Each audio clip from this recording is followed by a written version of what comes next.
Senhor presidente dos trabalhos, eminente senador Antônio Carlos Valadares, senadores, senadoras, telespectadores, ouvintes, a pergunta que mais se faz no Brasil neste momento é a seguinte: em quem você vai votar para presidente? É evidente que quem pergunta, às vezes, já sabe a resposta do seu interlocutor. Mas há muita curiosidade no Brasil. Ora, nós sabemos que há três opções. Ou se vota em Bolsonaro, ou se vota em Haddad, ou se vota em branco ou nulo. Como o voto branco ou nulo já, pelo que se viu do primeiro turno, se constituem em minoria, sobram como soluções o A e o B, isto é, Bolsonaro ou Haddad. E sabemos aí que a maioria dos brasileiros tomou posição já no primeiro turno. Isto é, a votação de Bolsonaro corresponde a 46% dos votos válidos daqueles que foram às urnas, o que equivale a 49.300.000 votos.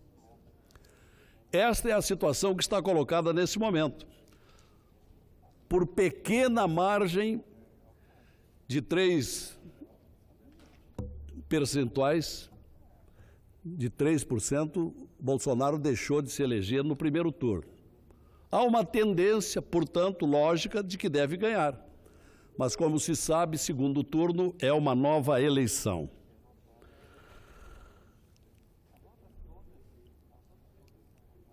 Por que essa preferência por Bolsonaro? Ora, Bolsonaro já estabeleceu algumas regras. Uma das mais importantes, a meu juízo, divulgada amplamente pelos principais órgãos de comunicação anteontem e ontem, é de que, uma vez eleito, vai exercer o mandato mais importante do Brasil com autoridade, mas não com autoritarismo. Com esta frase, que tem um conteúdo de compromisso, Bolsonaro afasta um dos temores de muitos brasileiros, de que vai exercer com autoridade, mas não autoritarismo. O problema do Bolsonaro para muitos é a sua imagem de militar. Só que há que convir o seguinte: se eleito, Bolsonaro não assumirá por um golpe militar, mas sim pela via saudável, sagrada da democracia, pela via democrática. Isto é muito importante lembrar o tempo todo. E ao fazer um juramento na hipótese de eleito, ele estará jurando cumprir a Constituição brasileira. E suas propostas e seu governo serão submetidos ao Congresso Nacional, que é responsável também, como órgão guardião, tanto quanto o Supremo Tribunal Federal, pelas regras da Constituição brasileira. Esses fatos nos tranquilizam. E é por isso, senhor presidente, que eu estou hoje aqui nessa tribuna para dizer que estou optando por Jair Bolsonaro. Não é o candidato dos meus sonhos para presidente da República. No entanto, é o que acabamos de ter. Outras alternativas foram rejeitadas pelos brasileiros, numa concorrência de uma dúzia de candidatos. E Bolsonaro ficou em primeiro, desde o começo desse pleito. E Bolsonaro tem alguns compromissos que ele tem salientado com relação ao cumprimento da Constituição, com relação ao respeito aos valores da família, com atenção especialíssima ao combate da criminalidade desconcertante que prolifera por esse Brasil cada vez mais e se torna um dos anseios, uma das preocupações maiores dos brasileiros. São alguns fatos importantes. E no terreno da plataforma econômica,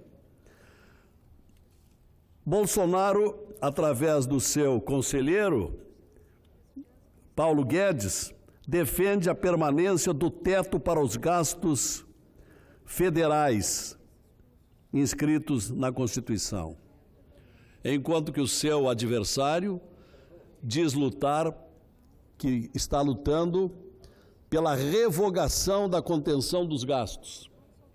E aí se há de perguntar, meus prezados conterrâneos senadores Paulo Paim e Ana Amélia, que sempre primam pela presença mais assídua no começo de todas as sessões do Senado Federal.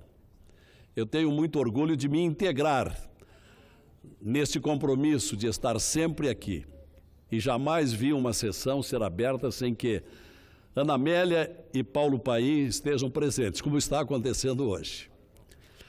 Mas, se não houver a contenção de gastos no governo federal, onde é que nós vamos parar, já que nós estamos respondendo por uma dívida pública astronômica, que uma vez não represada, irá para o infinito, num país insolvente com seus principais compromissos de saúde pública, de educação, de segurança, de infraestrutura.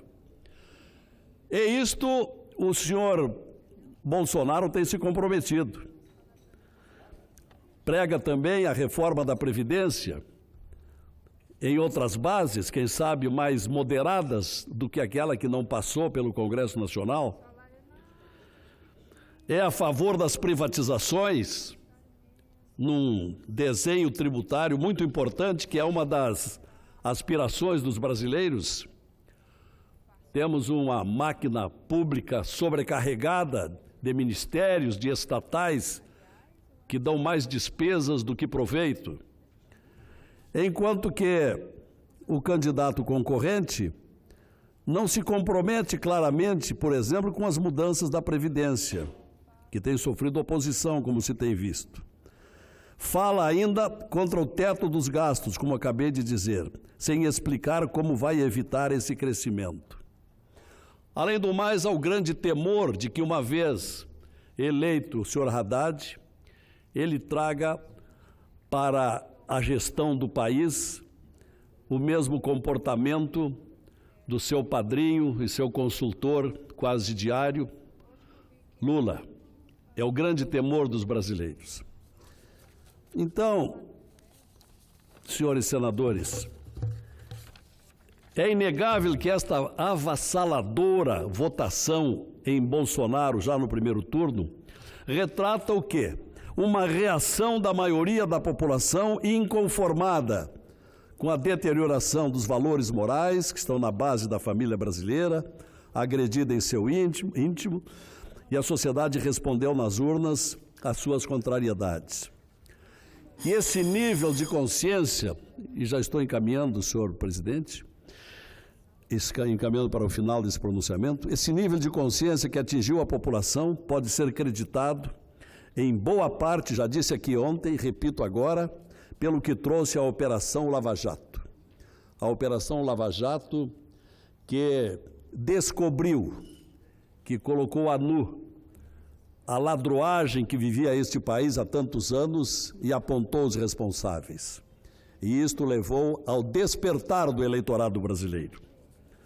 O plano de governo de Jair Bolsonaro, até agora, é convincente.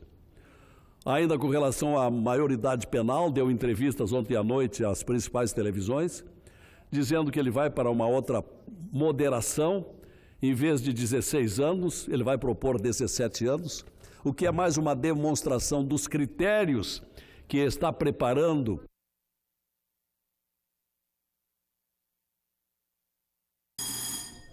Em conclusão, senhor presidente Valadares, senhores senadores, Bolsonaro se transforma numa esperança de que a democracia se mantenha próspera, que o Brasil afaste aquela ameaça de países vizinhos, Venezuela, Cuba, Bolívia, Nicarágua, temores dos brasileiros. E, nesse sentido, me coloco ao lado desta maioria de brasileiros, não por ser maioria, por entender que este candidato é o melhor candidato, porque não podemos, a esta altura dos acontecimentos, subverter a ordem democrática, a ordem constitucional, a ordem da lei, com relação à indicação dos candidatos a esse importante pleito. Prefiro não votar nulo nem em branco, mas sim tomar posição. E a minha posição é com aquele que eu entendo ser o melhor candidato, Jair Bolsonaro. Muito obrigado, senhor presidente.